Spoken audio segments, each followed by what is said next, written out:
السلام علیکم ورحمۃ اللہ وبرکاتہ۔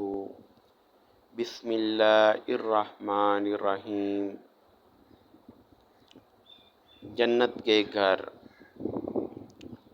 رسول کریم صلی اللہ علیہ وآلہ وسلم نے فرمایا، جب مومنوں کو دوزخ سے نجات مل جائے گی تو انہیں ایک پل پر جو جنت اور دوزخ کے درمیان ہوگا روک لیا جائے گا، اور وہیں ان کے مظالم کا بدلہ دے دیا جائے گا جو وہ دنیا میں باہم کرتے تھے۔ پھر جب پاک صاف ہو جائیں گے تو انہیں جنت میں داخلے کی اجازت دی جائے گی۔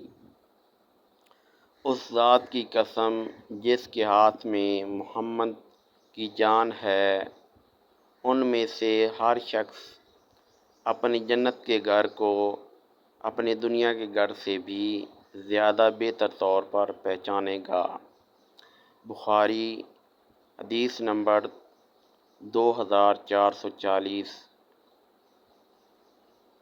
اگر ویڈیو اچھی لگی ہے تو ہمارے چینل کو سبسکرائب کیجیے۔ السلام علیکم ورحمۃ اللہ وبرکاتہ۔